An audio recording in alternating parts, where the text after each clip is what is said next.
Rackets, and we have 93 million people who are retired, who are of working age that are not retired, but are just not in the workforce.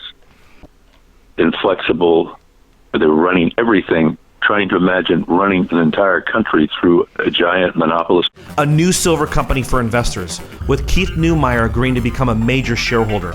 Luke Norman, co-founder of Gold Standard Ventures, is the new chairman, and the company has acquired 3 former First Majestic silver properties. To learn more about this must-own silver stock, go to futuremoneytrends.com/silver1. That's futuremoneytrends.com/silver1. Hello, everyone, and welcome in to crushthestreet.com. I'm Kenneth Amaduri, and I'm joined today with a new guest. He's an economist and the author of the best-selling financial book, The Great Reckoning. And I'm actually going to be interviewing him today on the date that his next book is being released. The Breaking Point, Profit from the Coming Money Cataclysm. His name is James Dale Davidson, and these are some of the things that we've been talking about here at Crush the Street for some time now. His other books, just to let you guys know, include The Sovereign Individual and Blood in the Streets. He's a member of the Newsmax Financial Brain Trust. He's a frequent contributor to Financial Intelligence Report, and he's even appeared on CNBC, Fox Business, CNN, Bloomberg, and major media around the globe. And he's here with me today, so lots to talk about. James Dale Davidson, thanks for joining me. My pleasure. James, we're talking about significant change here, as the title of your new book would suggest, The Breaking Point. And you've talked about the U.S. going into a 1930s Great Depression all over again. The mainstream lie over time now is being exposed, and the results of the U.S. presidential election triggered a Treasury bond sell-off, resulting in a corresponding rise in both the 10-year Treasury and 30-year mortgage interest rates. We're seeing that right now. And I saw a chart this morning, which we'll have on the screen here, that this small interest rate hike that has already happened since the election has cut the amount of qualified people who would have been able to refi their house in half. And just this small interest rate hike has had major consequences. And I'll start you off with this. It seems like we are at the breaking point. I think we are. One of the paradoxes, Kenneth, that many people don't really appreciate is the fact that creating all these trillions out of thin air has also led to the creation of a massive dollar shortage in the world, which seems impossible until you closely examine the dynamics of the funding markets. The biggest source of funding in the world is the Eurodollar market. Eurodollars have nothing to do with the euro currency in Europe. They really are used to signify dollars circulating outside the U.S. banking system. The way it works is we have drained useful collateral out of the system, so an ever greater amount of debt is being perched on a shrinking base of collateral, and this is causing great trouble. Collateral in the Eurodollar market usually is reused or rehypothecated 30 times on average. So it's like having a bunch of gamblers go to Las Vegas with a stack of $100 bills and having them all gamble using that $100 bill stack as collateral.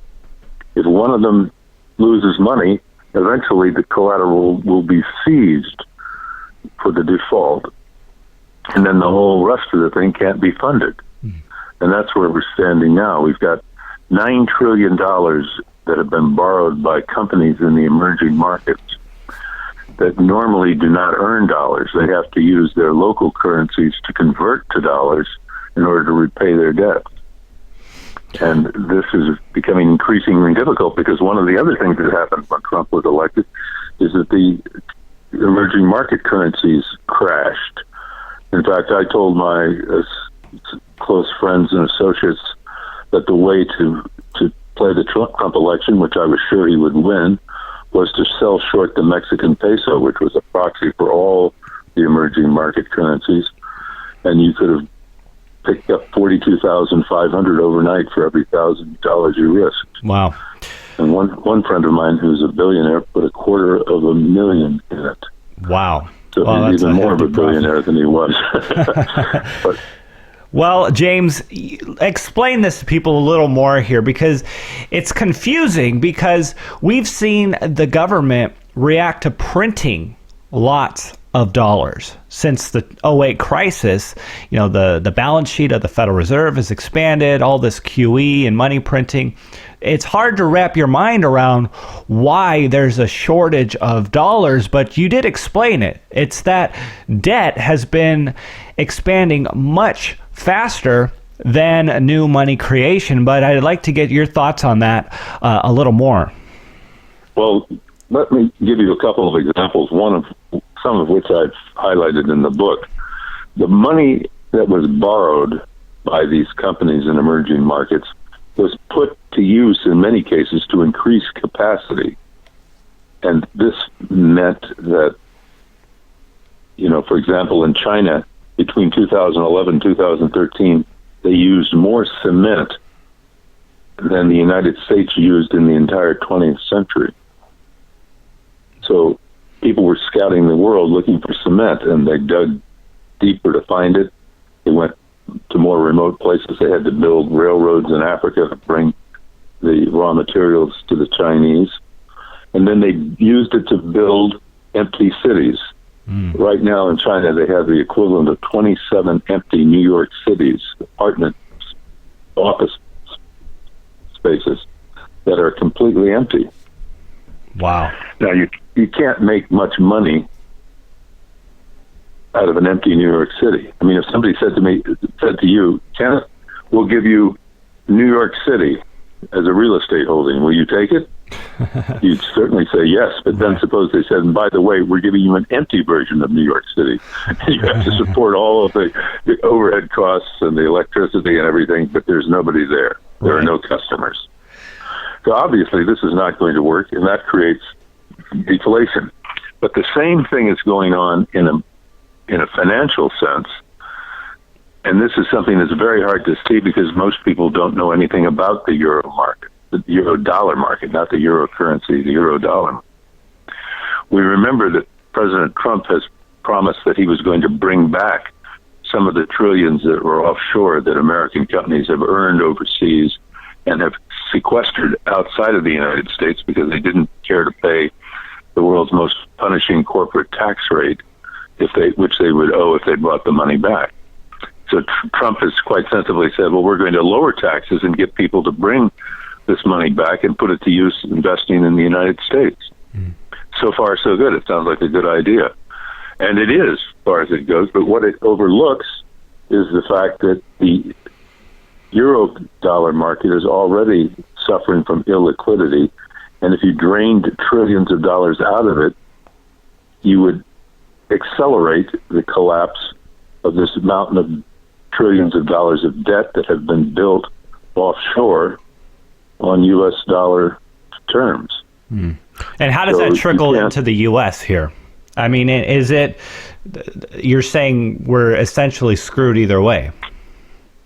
Well, we're screwed in either way because you know what happened. You mentioned some specific data about the number of people who lost the qualification for refinancing due to the interest rate increases that occurred in the markets, not because of Federal Reserve fiat, but because markets backed up interest rates on the expectation that Trump was going to do all these things and achieve all these items that would lead to growth.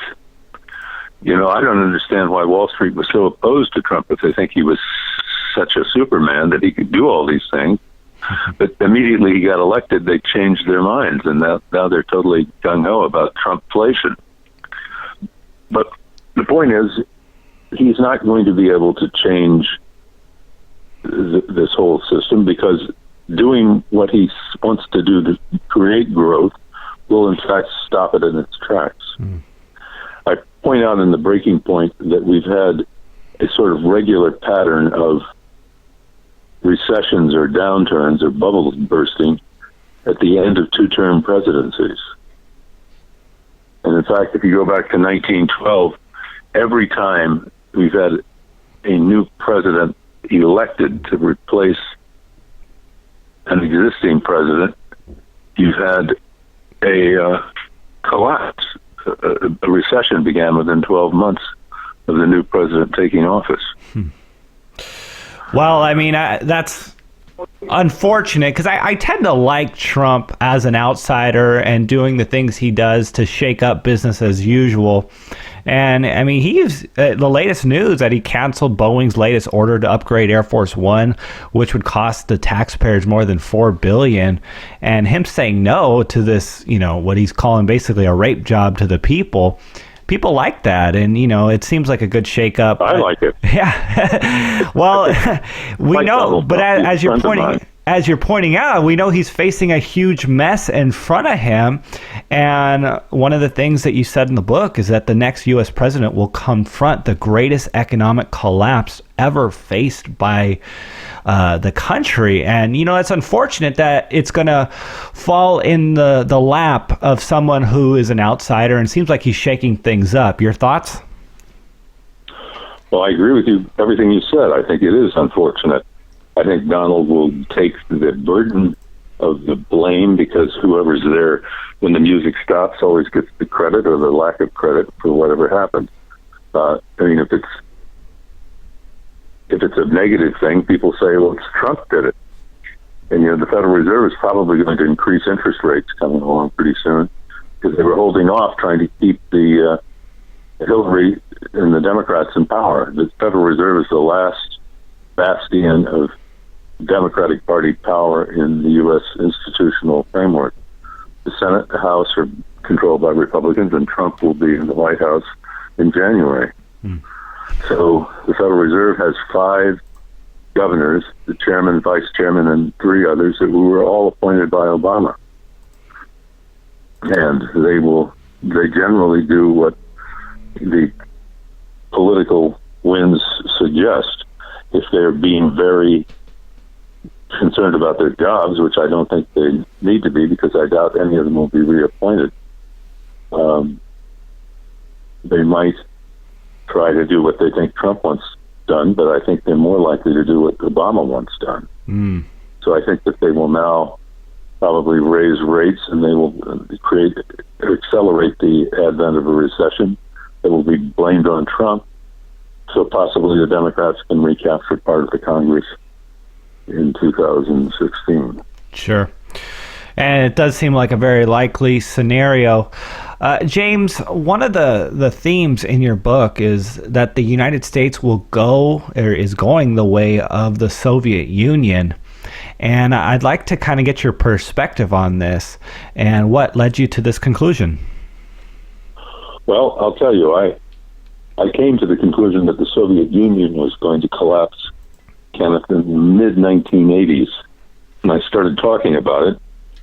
And I was surprised, I suppose, when Newsweek paid a little bit of attention to my theme and said that it was an unthinking attack on reason.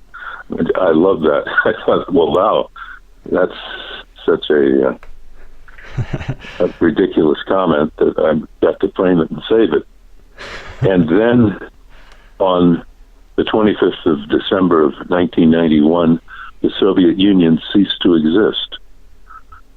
I was right about it, and I think the reason that I saw it coming down was that we have reached the end. Some years ago, we already reached the end, an inflection point, where growing scale in industry and in the organization of power was counterproductive. We've gone to the point of greatly diminishing returns. The U.S. military, we've heard in the campaign, that our military was eroding and we needed to spend more. We already spend more than every other country combined. How can we not have a powerful military, and why do we need to rebuild it if we're spending more than every other country combined? Well, I think Peter Thiel gave us some hint about it in his speech at the Republican convention when he said that our latest fighter, the F-35, which we're spending $1.5 trillion on, can't fly in the rain. And what the hell is that? That is the most amazing nonsense ever. The North American Air Command, the NORAD, is still using floppy disks. We're spending so much money, more than every other country combined, and we're not doing a very good job of it. If you look at the bombing raids in Syria, it cost the Russians 1/30 of what it costs us to run a bombing mission in Syria. Wow. It's one of the reasons that they became much more effective when they got involved. When Russia became involved in bombing the terrorists, they actually bombed the terrorists. We were refusing to bomb the oil convoys that ISIS was sending to Turkey. We didn't do it. The Russians opened fire and blew the things up, and ISIS has been in retreat, at least to some extent, ever since. So we've been amazingly incompetent, and we're spending money, and I point this out in the book, that we have these areas. The military is one where, as I said, we're spending more than every other country combined, and yet we seem to be incapable of making headway in these unbelievably protracted wars. We've been at war in Afghanistan longer than World War I, World War II, the Civil War combined. Wow. And we haven't gotten anywhere. We're losing ground in Afghanistan. We have the most expensive medical system in the world, bar none. It's bankrupting people. Obamacare has made it worse. They have, not only are the premium going up so that when you have to pay your Obamacare premium, it goes up dramatically, up to more than 100% in some states in this country. And the deductibles are up to $15,000. Wow. A very thoroughgoing survey of household finances showed that 70% of Americans could not come up with $500 in an emergency. So what good is an insurance policy that only works if you've already paid $15,000? It's a complete nonsense. And we'll wipe you out. We have, in the United States, one of the worst records of any country, because the third leading cause of death in America is medical malpractice or incompetence by the medical system in some form. So we're spending a lot more than any other country, getting less for it. Look at the educational system. We talk about importing things from China. If we were really smart, we'd be importing high schools and elementary schools from China. There are standard tests which have been applied around the world, and the U.S. came in 27th out of 32 countries. Shanghai, China came in number 1, spending $1,100 per student. We have school districts in the United States that spend 20 times that and get no results. So we're looking at a situation where we have diminishing returns, and all these things that we're spending, they're so costly, they don't work, and this is a sign of the end of the road. It's the breaking point is coming, because at a certain point, people can no longer afford to pay 20 times more than something's worth. Talk about canceling an airplane that's going to cost $4 billion. The whole system is riddled with corruption. It's full of scams and rackets that we're paying for, crony capitalist rackets. And we have 93 million people who are retired, who are of working age, that are not retired, but are just not in the workforce. Do you think all of these people are supported by wealthy relatives? No.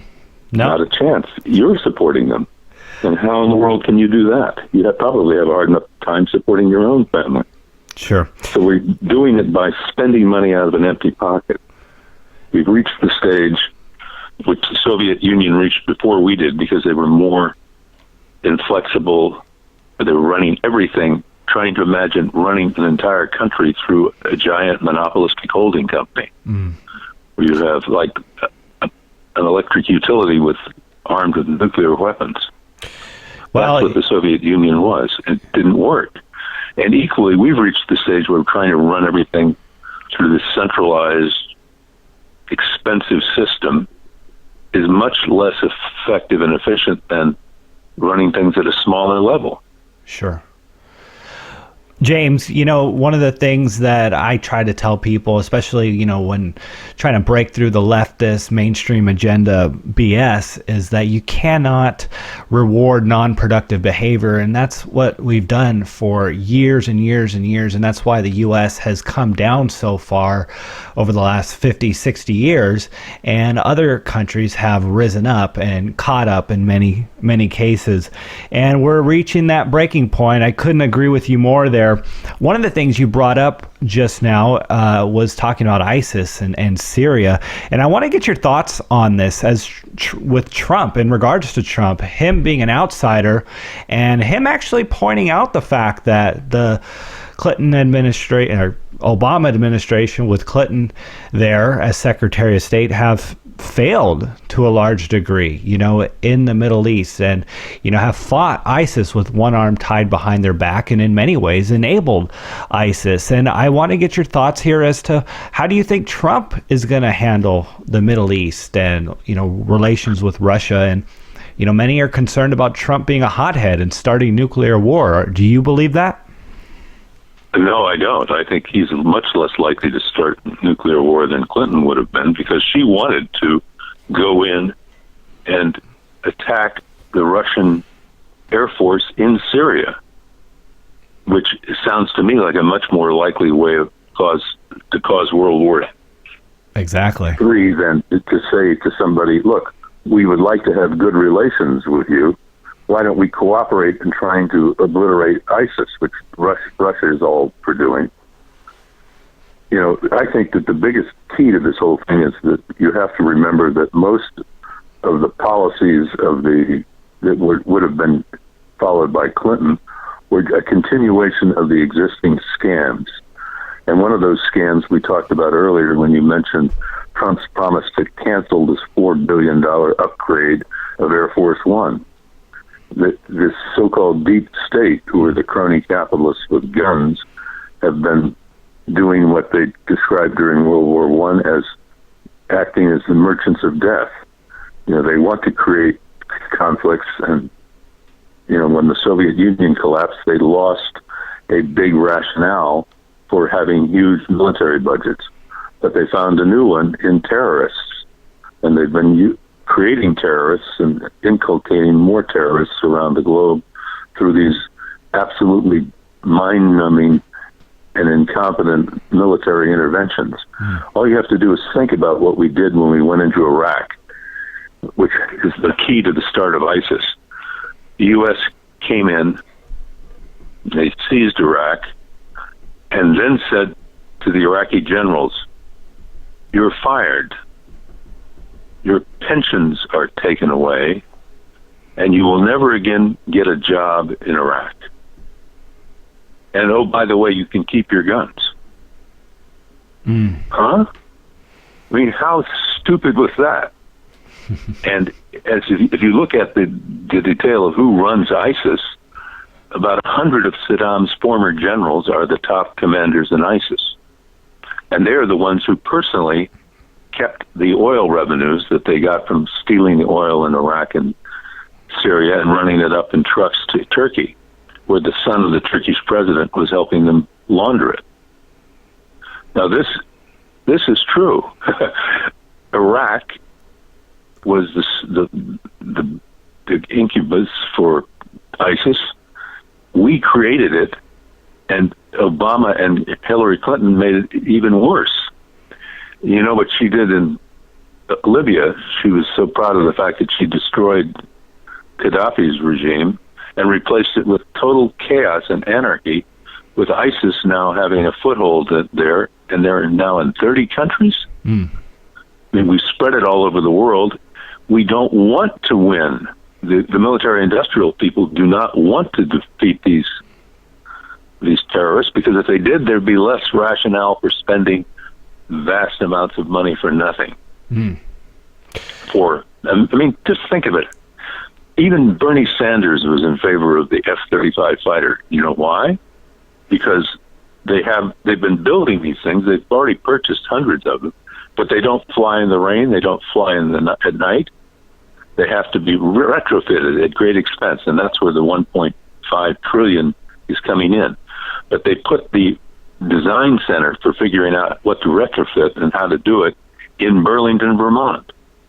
So his constituents were being paid. All but 4 states are involved in the construction of that horrible plane. It's a complete disaster.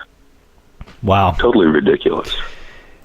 Yeah, no, and it's amazing how it corrupt the state, the statists are, the crony capitalists, these companies in bed. And, in terms of the Middle East here, we have a situation where, the petrodollar is, they're trying to keep a hold on the petrodollar. And ISIS is doing us a favor there by creating conflict in the Middle East. And I wonder if Trump is going to be a little more straightforward and uncovering the lies that we've been told for all these years, because he's kind of alluded to it here.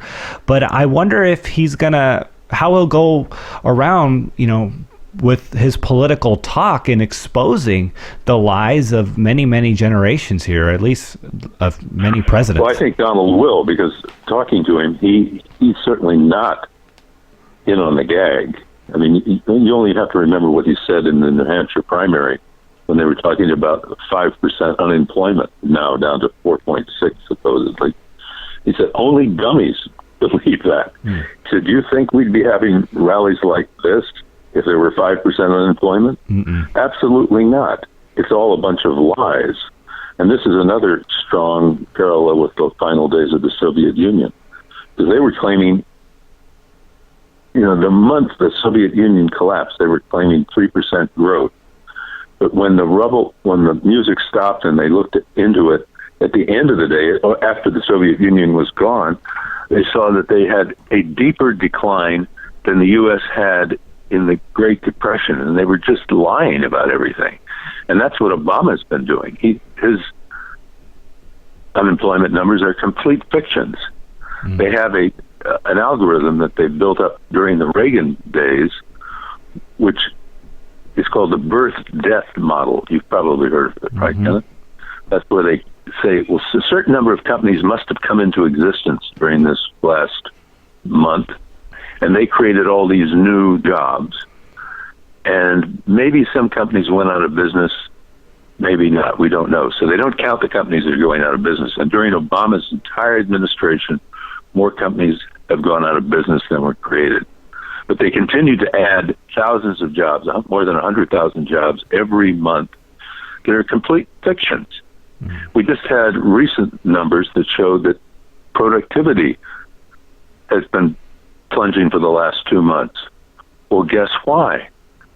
These people who are only statistical figments are not doing the heavy lifting, are they? Of course. You create somebody who's just a seasonal adjustment. He's not going to do any work for you. You've got to have real people doing the work. But they've added in so many fictitious jobs in the denominator that the productivity is falling. It's not really a sign that actual productivity is falling, but it wouldn't be a surprise because we're burdening every single person who's doing something that contributes to the sustenance of the country with additional unproductive people who have either given up looking for work, couldn't find work, or are, just straightforward on disability or some entitlement program to find their way. Sure. And this is, when then we're creating money out of thin air to fund it. Yeah. It can't possibly go on. James, a strong point you made there with the Soviets claiming 3% growth months before they actually did collapse, and a very, very direct parallel to what we're seeing today in certain aspects with unemployment. One of the things that, and it's a theme in your book here, is squandering the spoils of a good war. And I wanted to kind of conclude on this topic here before we say goodbye. But what is this about here? Squandering the spoils of a good war. I refer to the period that was known as the Great Prosperity, as so described by F.A. Hayek, the Nobel Prize winner, who was a good friend to me when I was a young man. And what he pointed out was basically that at the end of World War II, you hear sometimes people saying World War II solved the Great Depression and we ought to spend money like they did in World War II. Like Krugman is always talking about, you spend much more money out of an empty pocket, this will make you rich. Wrong. The reason that World War II created prosperity in the United States is that the industrial competition in Germany, France, Britain, right around the world, in Japan, was blasted to smithereens. We were the only people other than the Canadians who still had our economy intact. So we could produce things without competition. And of course, you make a lot of money if you don't have competition. If you read Adam Smith, Ricardo, Karl Marx, anybody you want to, who's at least vaguely an economist, he'll tell you that less competition makes for higher profits. So that is why we had a great situation at the end of World War II, in that we were the only people who had factories that could produce things, and we sold them all over the world. There was a book which I refer to in the book called The American Challenge, which suggested that Americans were going to take over the entire globe, looking at how successful we were in the immediate aftermath of World War II. The average person working for General Motors, which was then the biggest company in the world, was making the equivalent of $50 an hour now, and people could live well. A husband supporting a family on factory wages was not an exception. It was the common experience. And we had this great advantage. We were on the top of the world, and we immediately began to squander it by getting into stupid war in Vietnam, by creating the Great Society and more entitlements. And, right now we're seeing the result of it. Today we have less real income for the median American than his counterpart had in 1973. Wow. James, I want to ask you one last question here. I know I said that would be the last topic here, but here, one last question. You talk about a lot of lies in the book, and we know the establishment and mainstream narrative is constantly lying to us. But in your opinion, what is the biggest issue Americans are being deceived by here in 2016? Well, you've got a lot of little and big lies to pick from, Kenneth, but I would say the most decisive lie we have is the idea that we have any substantial economic growth or any growth at all.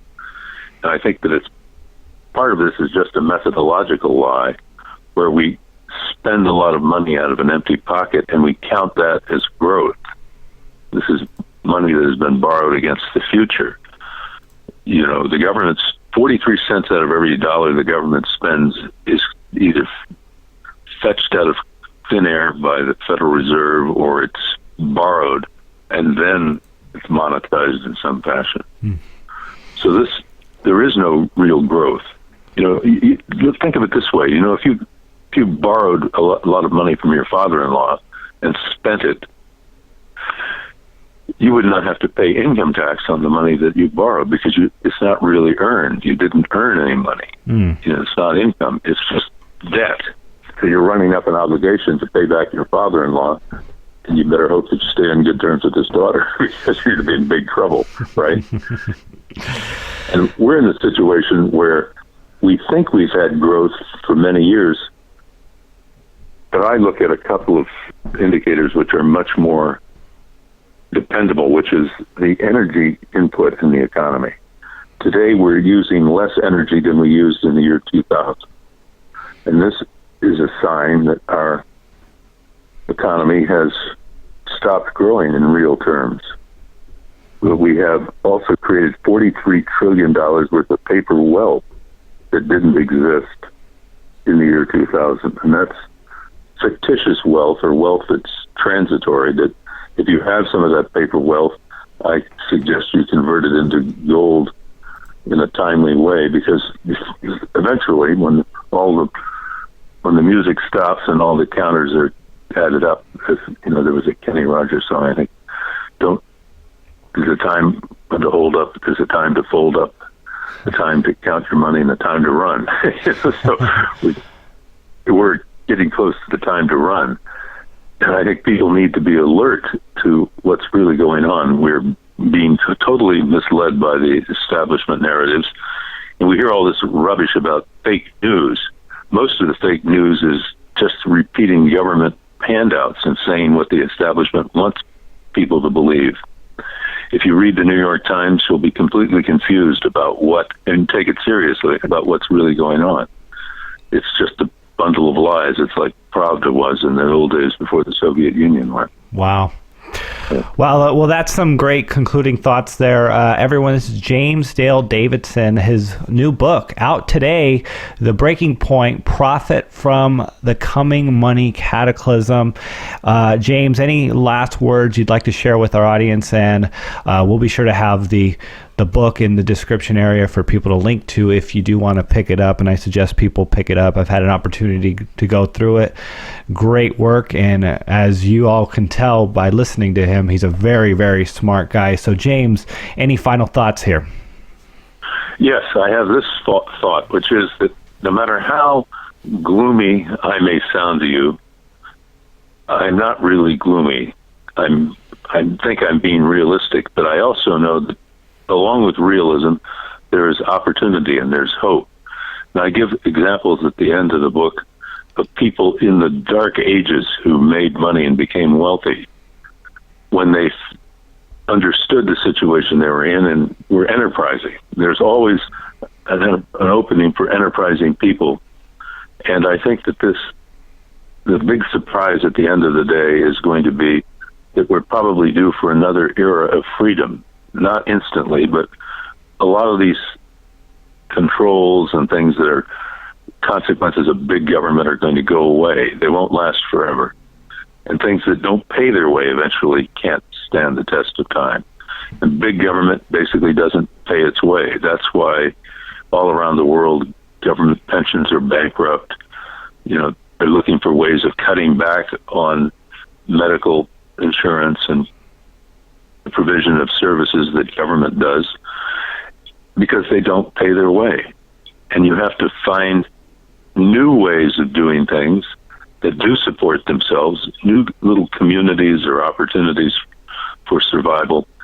If you understand the world you're in, you can make it a much more satisfactory place to live in. So good luck in finding your way and thinking clearly, because the people who don't think clearly or who listen to the crap that you hear from the regular mainstream media are going to be completely gobstruck when the music stops.